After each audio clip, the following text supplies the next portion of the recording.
I'm a landscape architect, so not the same as you do, but hopefully we work together. That's the idea, to make better cities. I have kind of some pictures of what we do, and then I dig into 4 different projects. Let's see how far we go. Any questions, just pop in, whatever, then we just can talk as we go along. Otherwise, I'll just talk. For me, it's about the big lines. I mean, we do care about trees, we do care about the things underneath, but the big picture, what are we actually going for? How to make the planet better? Yeah, it's a big question, but what we do is kind of, we do really big projects. This is several hundred millions, whole new areas that we build up from ground. So we do, parks, playgrounds. We do tiny projects. This is a research project we did, how to actually find out, can these plants actually more or less eat the unhealthy stuff coming out of our cars? So all this metal stuff that is coming out and polluting the cities, can plants actually help with that?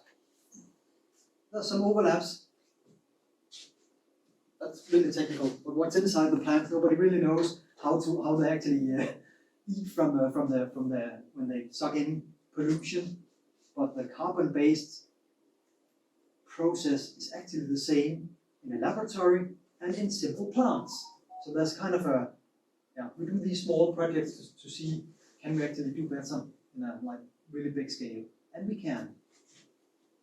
We do tiny projects, like how to not make nature, but make people go into nature. So actually this is the young people spot of that city. It doesn't look as much, and it is not much, but that's kind of really where they, for the youngsters in the city, it's a big thing. The course is placed exactly where it should be.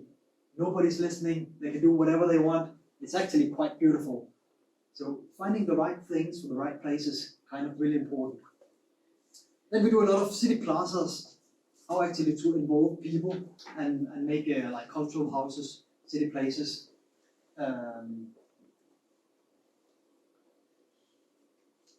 This thing, things that make you curious, like what is it actually?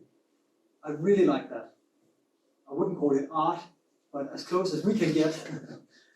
I mean, what can it actually do? Is it a nut? Is it a space shuttle or something?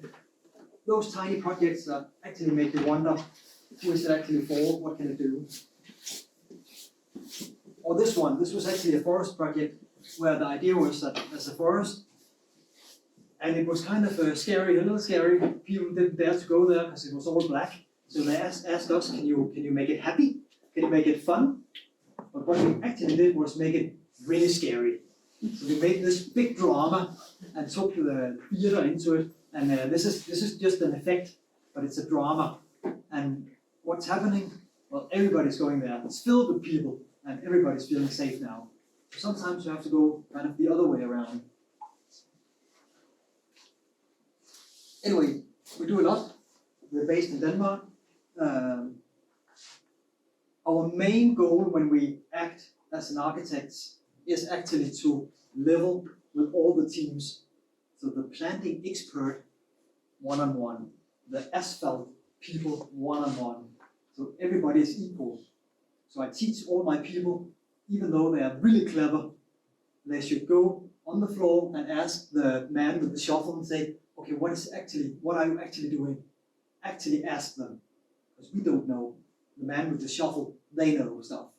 So what you teach is really important, and you really try hard to kind of break down this barrier of landscapes architect or architects, or, I mean, we're all different, but we should really work together. Okay, first project. I call it Make It Human. The green space and the outdoor is extremely important to make it function as a society. And this is actually making the trick. So we won this big competition for the future of old people living together houses.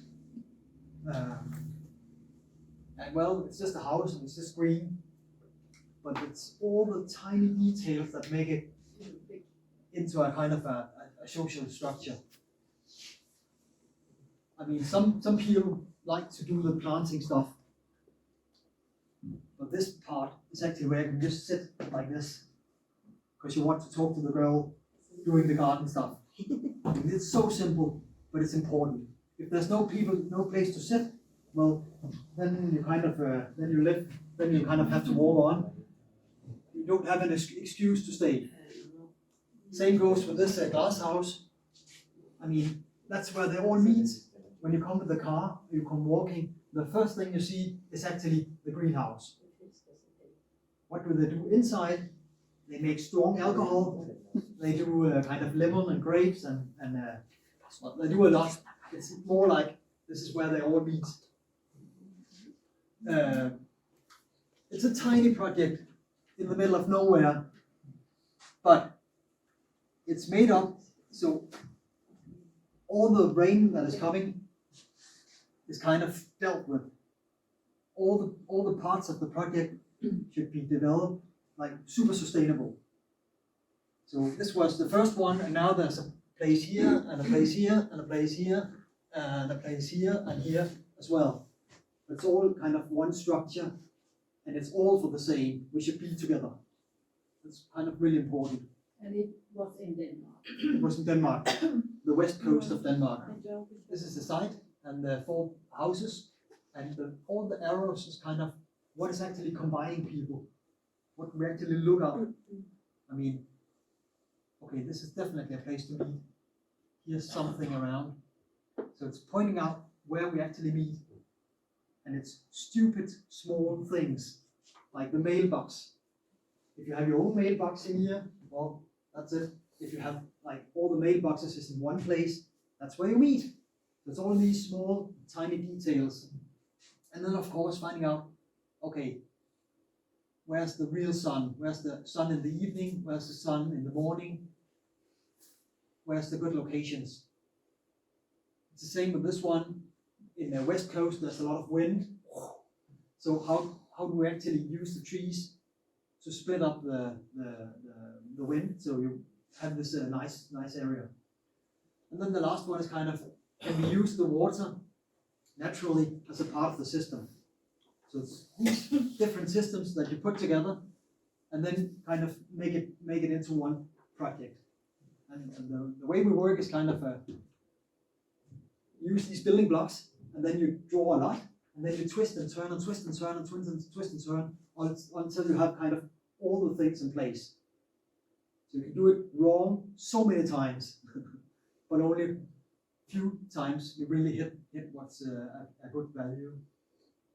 So what we want to do is kind of all these things, like all the places where I actually enjoy life. That's the good part. In Denmark, normally you have your own garden and you have this, what's it called, a hedge around it, a fence, mine. What we want to say is, you can't have that. This one, you actually can say hello to a neighbor. That's extremely important. So nature is kind of the social structure. This is the social structure. So it's extremely important. Yeah, I'll jump it. This is all the same. How to make people meet specifically. So can we make them meet? Not really. They have to do it by themselves, but it's easy to say, it could be nice that people do this kayaking. Well, do the nature support it, or do the houses support it? Yes, that's actually a place where there's a lot of tall space, so you can have your canoe inside. Well, it's also made so you can have your own, what's it called, gin, like the liquor you drink, drink distillery inside a house. There's a lot of rooms, so it's prepared for all those things. So you can actually have a good life when you're old. And for every single space, the outdoor has to be exactly matched up. If you zoom in, so this thing about, well, it's nice to have a greenhouse, it's nice to have some place where you can actually flatten out and sit and enjoy life, but you have to connect this space to this one. So we actually always have this visual connections.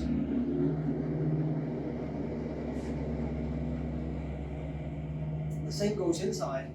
It's easy to say this is the kind of the apartments. It's really small, and then you have this beautiful space where you can meet. But how to make it into a really nice space? It's pointing out, for instance, this window, say, or this window, say, it has to be like this because you have this view that is so beautiful. Sometimes you don't want to talk. Sometimes you just want to go back and have a chair and like curl in. Can we make that function? So this is a part of it. A place where you can actually go back and just sit and be calm with that view. Then it's quality life. Tiny details. So you have the water coming from the houses, and instead of just putting it underground and make it disappear, we use the water as kind of the recreative part. So we have small bridges that you cross to actually feel the water, feel the nature everywhere. Yeah, and then hopefully make space for nice places to be. That goes for all people. Okay, next one before we go into nature. Then it's kind of this idea that, well, make the cities for everybody. And what we see a lot is you make spaces that is only for one group of people. So it's a competition and we won it, but the reason we won it, I think, was that I said, in Denmark, we don't make spaces only for black people. And people were like, what? But what I meant was, the idea was we should make a playground for little people. That was the competition. But we said, should we spend so many money on things that are only for kids? Why don't we make a project that is for kids and for tall people and for business people and for old people? So this is the project actually. So we made this really like nearly a sculpture that is placed, and then it's a big movable structure. This is one of the oldest parks in Denmark. It's really a famous old park in the city center, and you can't do anything with it. But this one should only be there for 1 year, and then you took it away. So they said, okay, you can do it. So the idea is that for some people, it's just a sculpture, just beautiful. They can look at it. There's some poetry standing here. People actually were sitting and just enjoying, having a good life. So there were so many, we had a scientist tracking. There were so many people who actually involved themselves. I mean, these are just talking, but a lot of those grown-up people actually went up there to kiss. So they kind of climbed and then they kissed them, and that was really nice. At night, I had kind of it blended into the surroundings, so it also gave something to the nightlife. So in the year it was built, it was the most used space for youngsters going to the city and drinking. So instead of making it into a bar, they actually were sitting in a park and having a good time.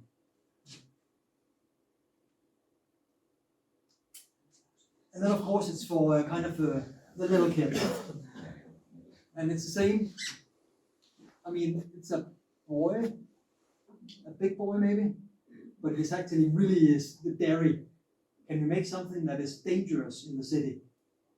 So there's 3 meters down. These are really sharp and pointy. If you fall down, you might break an arm. That's okay. Otherwise, well, you should do it. So we follow the rules, but just making it interesting for these kids. So making a space that is actually, well, you don't actually, I mean, what to do there, you have to find out yourself. And some people struggle a lot to climb and bend. And even yeah, and then you can crawl inside. I mean, those girls, they just love this small space. I mean, this is their space, and it has this beautiful light coming through.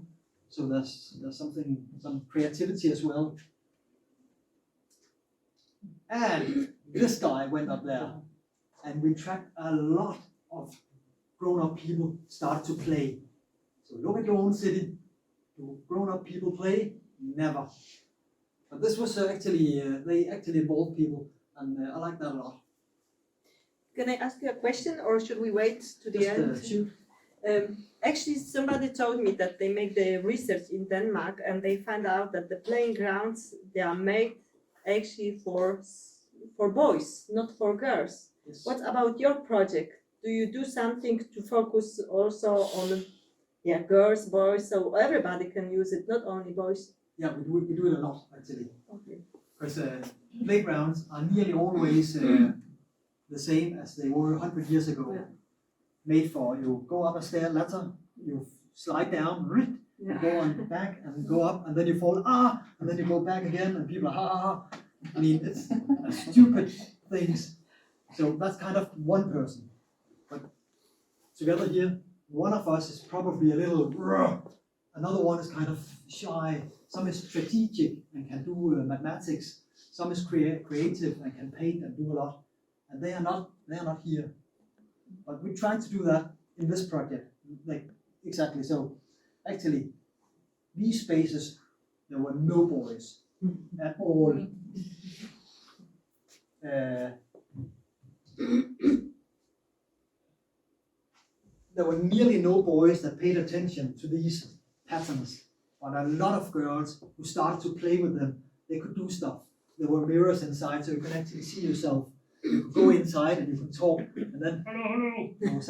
All this role play. That was nearly only the girls, and nearly all the boys should be like a gorilla on top. So you have to have these mechanisms all the way around.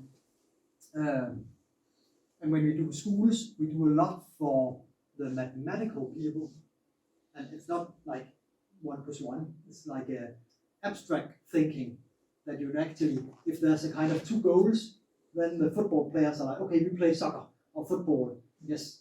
If there's like 8 goals and a hill, then you can't play football anymore. Then the strategic people come in and say, hey, we can do this game, we can change the rules, and then the girls can be in there as well. And I mean, so it has to be for everybody. That's important. It can really make the difference. I guess you all know that, but I call it dense.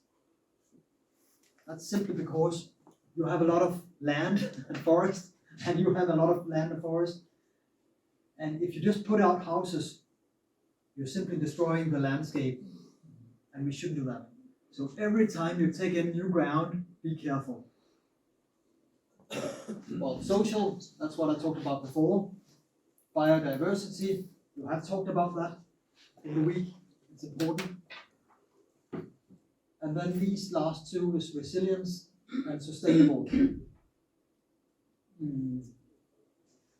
The maybe 5th, 6th biggest city in Denmark, Vejle.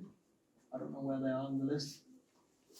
They have kind of a hill here and a hill here, and that's where people live. And then in the middle, well, we got a lot of water, but they actually want to make a new city here in the middle. It's also competition, and we won it. And the idea was, how can we make a resilient city? In Denmark, it's urgent because when the water is flooding, it's rising, and the water is coming here and here. It will kind of go to the bottom, and in here it will be one big swimming pool more or less. So can we actually make a city that can do that? That was the competition. And we won kind of the first part of it.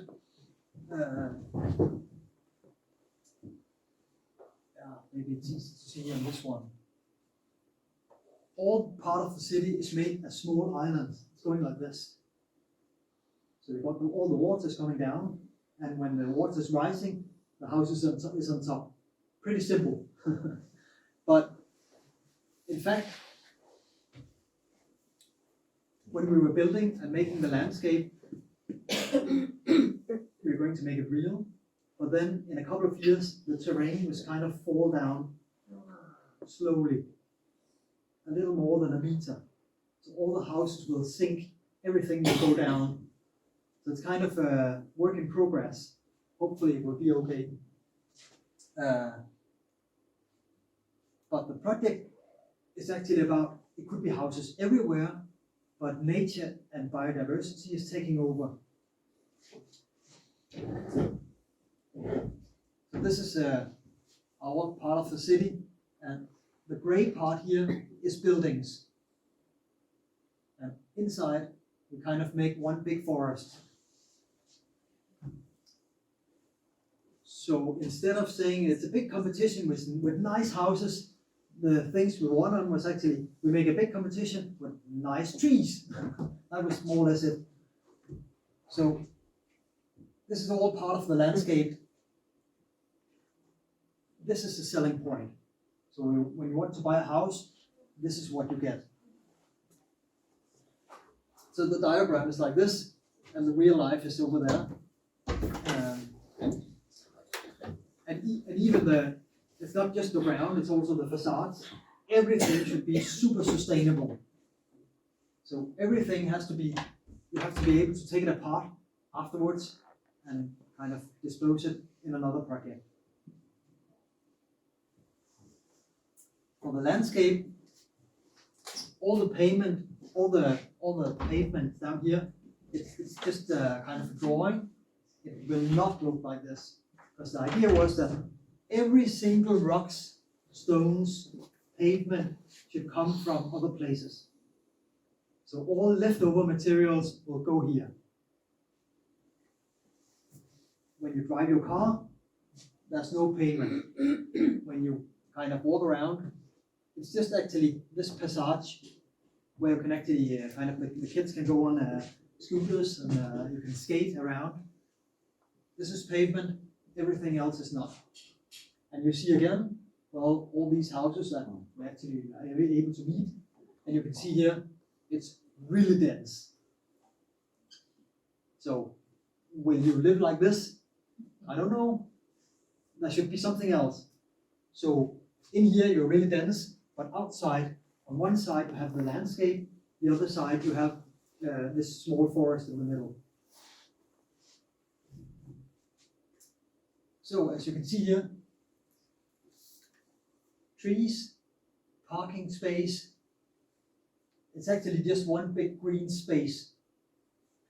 All this is just paved like gravel, and all the gravel is coming from other part of the city as well. Dig up and put here. So all the terrain can actually sink slowly. It doesn't crack, it doesn't collapse, it will just follow. And all the things in here is kind of reused stones and pavements. And again, the water system is coming down here. So all water is visible. So when it's raining a lot, you actually see the water falling down in front of your house. You can actually hear it and see it. So it's a part of the big project. And then of course there's some aesthetic. How can you actually make it beautiful if you have whatever you have? So it's finding a system that can be combined so that to be okay.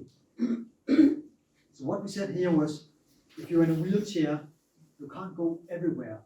You can go most places.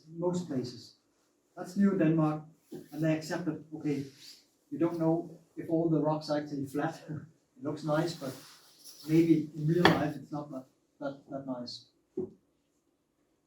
And then you have to play with all the colors, so it's actually changing throughout the year. But specifically, all plants were made so some bees were attracted to a part of it. Some, like all the different insects, were kind of involved in the system. And then the last part is that we took all the single materials in the project and we made it into kind of this CO2, how do you say that, calculation. So what has the less impact on the big scale on the planet?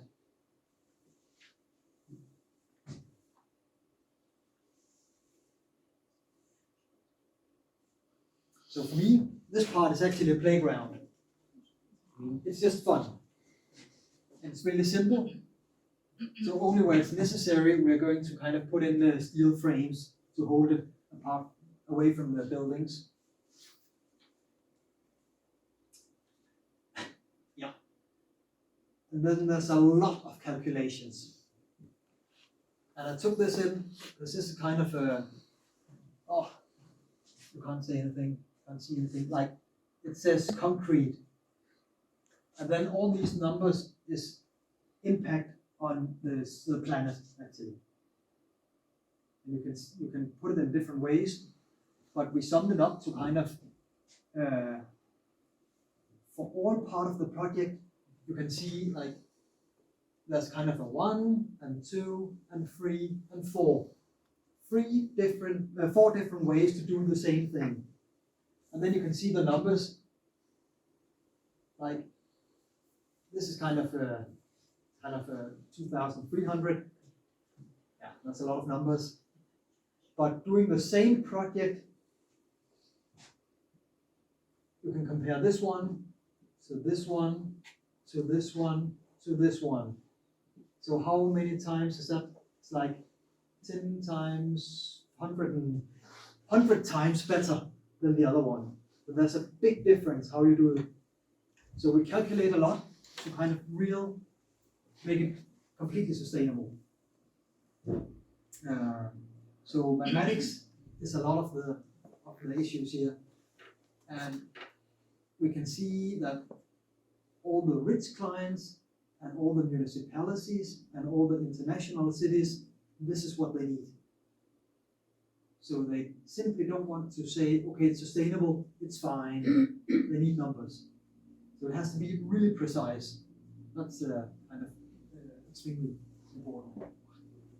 Normally in Denmark, like many years ago, on the countryside, you kind of have the ground and you put in a kind of little piece of, you dig a hole and you put in a tree, and that's fine. And then kind of now the hole is a little deeper, so the tree will go a little bigger. On this project, the hole is like really, really, really big. So there's extremely lot of soil underneath, and cars are not allowed. So we can actually say, and we put in the water that is needed, so all the trees can actually grow extremely big. And then then it has an impact. So when the entrepreneurs come and say, wow, it's a nice calculation, I like that project, I want to build it, then it's our responsibility to say, okay, then you need all the complete right techniques on the ground to make it a really nice forest. Otherwise it will be kind of a city tree like that, and a small city tree has zero impact on the planet. It's just nice, but it doesn't have an impact. A tree that is 50 years old, then now we're talking. All right, last one. Be brave and start with why. So when we're dealing with the planet or the landscape, the why is really important. We can do a lot, but why? Always, I mean, all the youngsters should definitely learn that there should be a reason. And normally the people who are paying for it, well, they don't ask this question actually. They want to earn some money. So we, in this classroom, we have to say no or yes, or say yes, but you can make it way better. And this is the last project.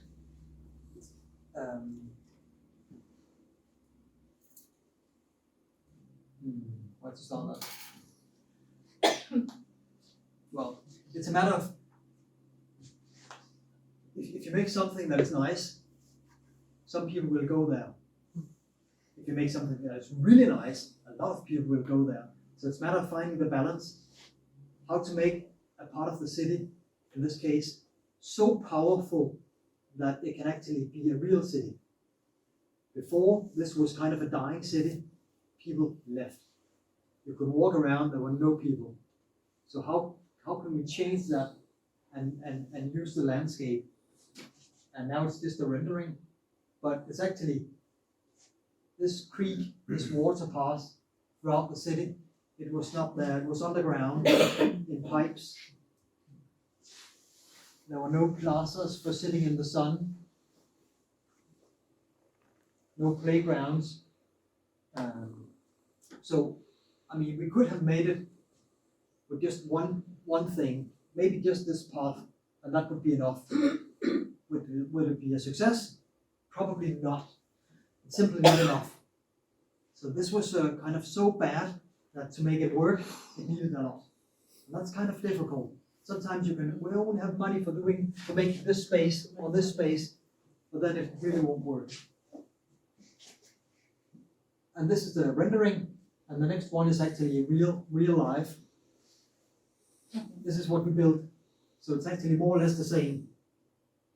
And I think that's important, that we should never lie and convince somebody it will be so amazing, and then real life is like something stupid. So that's also a part of our plan, that to be really keen on making something that will actually work. This is nice, it's just a drawing, but can we actually make that work? And hopefully we can. So the planting part is extremely important, and I can say in this classroom that all these parts were completely filled with water, and all the plants more or less died, and we started all over again, but now it's working. So you can make failures, and then hopefully next time you're better. But space is just for being there, finding the right space. There's a lot of sun, there's no wind. That's kind of really key.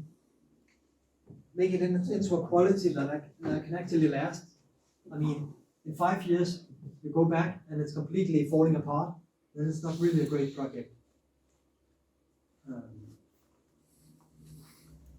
So to make planting work in a kind of in here, it's kind of really a tiny space. It can really not be done. So underneath, there's a lot of ground to cover that, and all part of the city is kind of connected.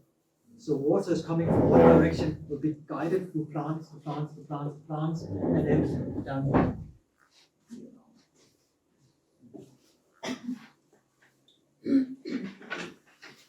And then, coming back to the kids, I mean, you can actually walk here. It's not a big deal. It's not a motorway, a highway. So why build a bridge? But what we actually did was making a whole roof with a playground. This is actually a slide where you can kind of slide down. And all these terraces, not all of them, some of them are open terraces, so you can go up. Some place you can eat, some places just kind of for workshop spaces. And this is kind of the real life part. You can see the slide over here as well. As you can see, these trees are really tiny, but the things on the ground is made so these trees can become really, really big. I mean, then I would like to go on that bridge, to have a tree around you in 20 years. So the idea was, we have a kind of a famous building here, and this is kind of the building site. So we basically have two systems. One was opening the water part, the creek. That's good for biodiversity.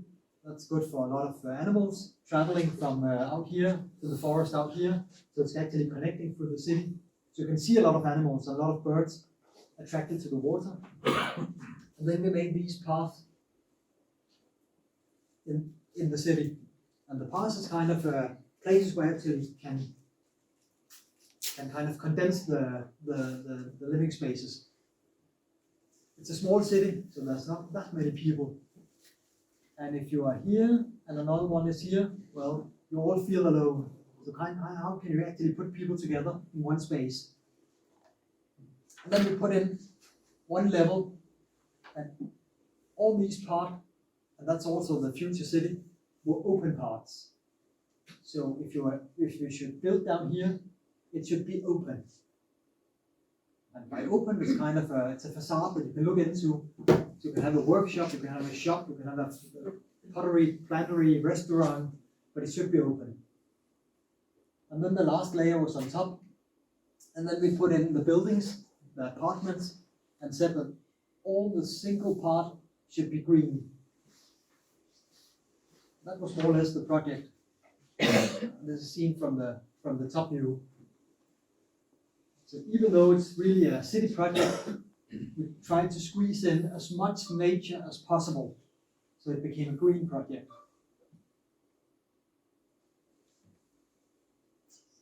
Yeah, I think we just skip this part.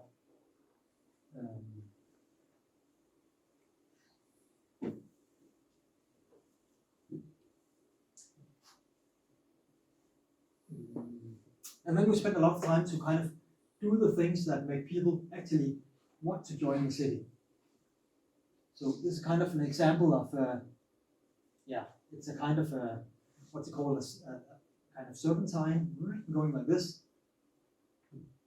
But the idea was, can we make it as tall as possible and as dangerous as possible and as abstract as possible and as multifunctional as possible? So yes, the father can sit here and the kid can play, but when everybody's gone home, who's sitting here? Well, it's the youngsters. They don't have anywhere else to go. They can sit down here because it's a nice place. And it's not a playground, it's kind of a scenery. So they feel at home.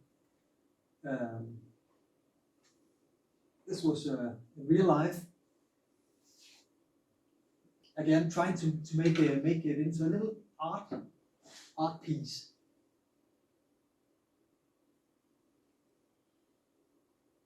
Private people living here with their own gardens and green gardens, but instead of being alone, they're kind of, you can see the distance.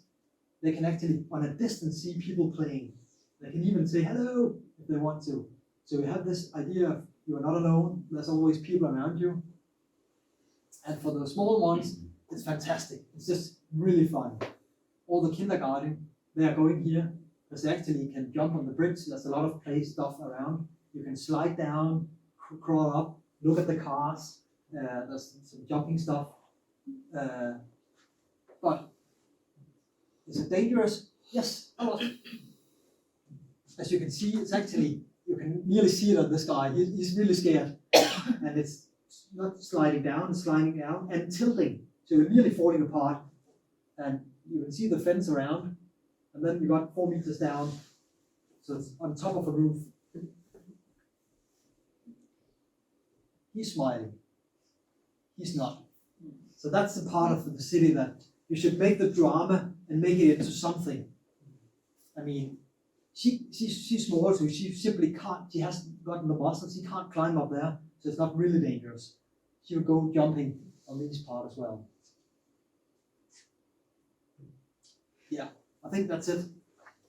Then the last 2 slides is kind of involve people. I mean, some of you are probably nerds like me, some are teachers, I teach as well. But to make cities, ask these people, what is really working for you? Ask these people, what is really working for you? We do a lot of these projects, and this is success for us. They could sit anywhere, but they chose to sit on our benches. Yeah, talking about that, that's actually the Museum for Female, what's it called, the female gender, the female sex. So it's a museum for kind of, it says here, no, I can't write that. when women were allowed to vote, when women were allowed to fight, when women were allowed to be doctors and stuff. It's a kind of a really simple project, but this is not a masculine bench. It's just a little feminine, and you can kind of, and there's sound coming out saying, women in the 18th century, blah, blah, blah. So there's stuff around, but put it in the right place with respect to the surroundings. That's kind of the future cities. As the girls, yeah, there you go. They are really leftovers. Nobody is planning for girls. This is not expensive. Yeah. Every single time I go there, this is the place for the girls. They simply have like 15 meters to the boys that are climbing and doing their stuff. They're just sitting there and, but like, then it's kind of their park as well, their city as well. So tiny things is important. Actually, the entrepreneur building at the municipality, they were like, can you just skip it? I mean, it's stupid. Yeah, maybe for you, but not for the girls. Yeah, I think that's it. Last picture. Again, ask the kids. Make cities for real people. Make cities that you can actually jump in and climb in and be part of. I think that's my 70 slides. All right, any questions? Well, actually, I noticed that everything is so clean. I mean, with bunch of people, you always have some kind of violence because there is, of course, some stupid people. There are no spraying or they are not cracking those things. Is the maintenance enough that you can clean all if there's something? We try to make all the project as solid as possible, but it should not look solid. So, I mean, all the things in the pictures, all the columns, it's kind of concrete, steel, so it's really made super solid. And in our newer projects, we will rather do a little less and do it better. So sometimes you kind of, we want this as well, we want this as well, and this and this and this and this, and then you do it all really a little bad or a little too thin, or then it's breaking apart. So we're trying to say that our new project should be lasting at least 50 years. That's hard. Yeah, of course, the research says that the nicer the environment is, the less there is anything bad. Exactly. Yeah. But and we have read it as well, but real life is that things will break anywhere. So people are rough.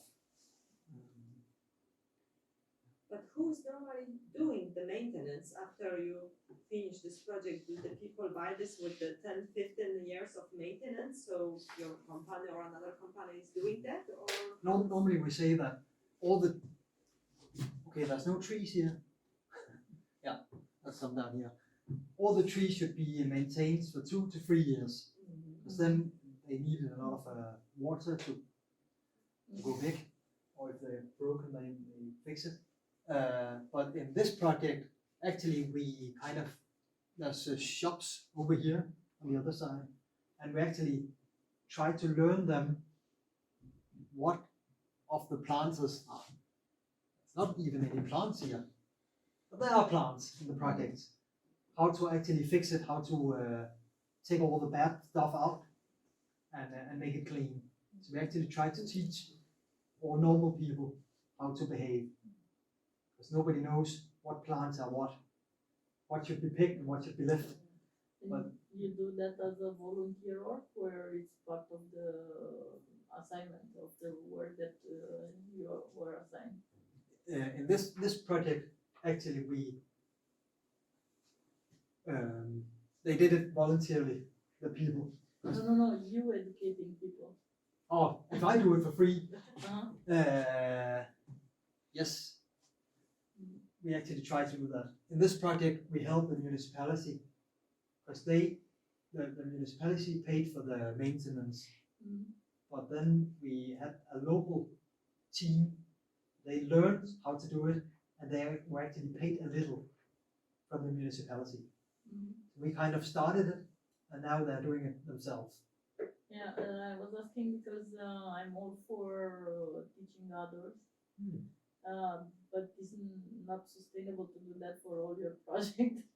No. You will not do anything else. So No. yeah.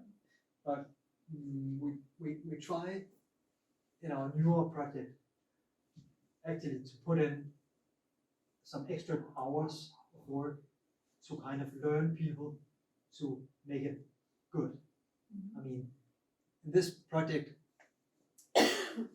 we actually talk to the kids. You can do this. It's actually clean water. It's okay. We actually taught them about how they could do over here. There were different parts of the project they could kind of be involved in. And now I'm coming back to the project. It's completely another project now. They've changed a lot because they learned actually, okay, we can. It's our city. We can take over, and they did. And I'm not happy because now it's not my project anymore, but it's their project. They're actually living there, so that's pretty good. So me as an architect, I have to learn to kind of let go, which is really hard.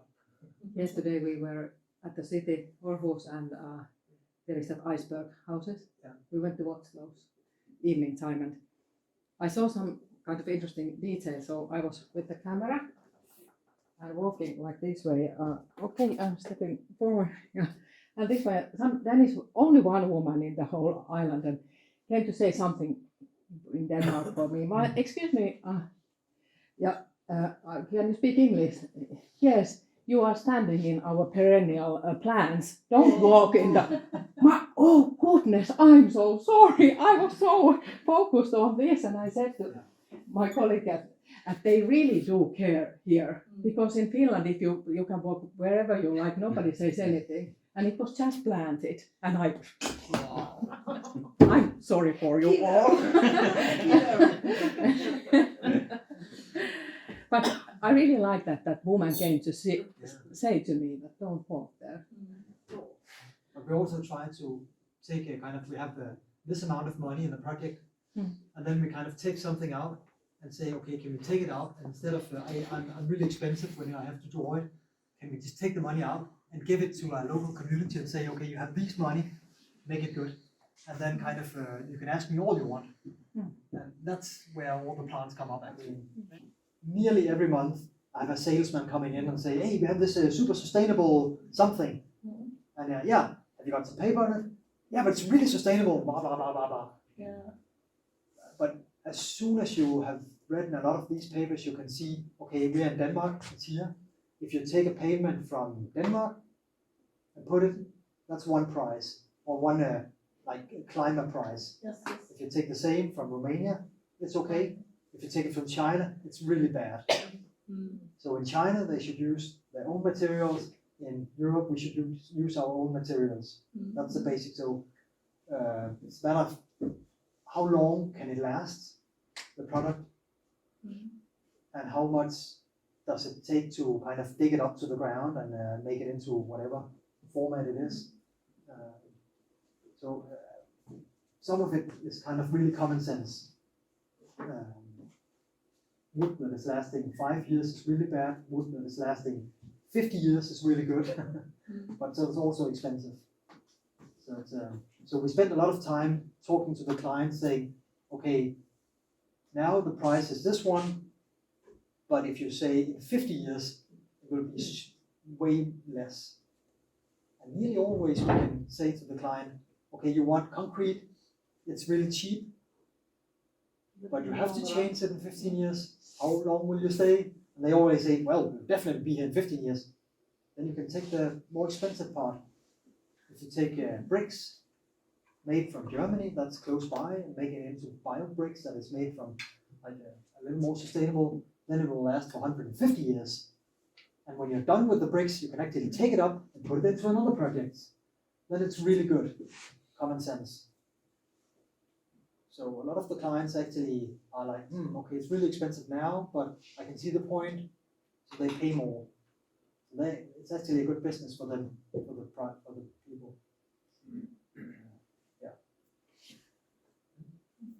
You mentioned that involving the people is what makes for a successful project, and I've seen that a lot of your projects are inspired, and it's integral for citizen well-being to be a part of the projects. But do you meet any challenges in your customers, whether it's the municipality or the private sector, when you keep on pushing for more and more citizen well-being in your projects? Are you getting challenged in your designs? Definitely yes, because I have to get paid, so we are kind of thin landscapes architects, and sometimes we have to work really fast. And when you work really fast, there's no time for anything else. So, but we have to make this commitment. Okay, then we have to earn less and do better. Because some of the old projects we didn't do that. We just skipped it. We can see it. Then you really have a bad life afterwards.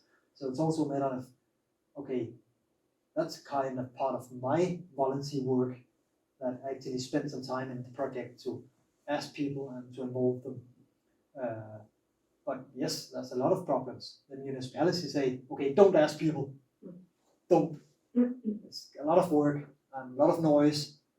It will only make the project worse. So sometimes, yes, there's a lot of troubles. But that's when you have to mix up. I mean, some people can do planting, some people can do houses, some people can do facilitating involvement of people. So we actually work together with two different companies, and they're really good at like every project. They kind of stepping down and saying, hey, you want to join, you want to join, you want to join, and they actually collect people that are kind of really citizens, like have a local power and want to do stuff. And then it's kind of to get them involved is really, really, really important. And then the projects will become way better in the end.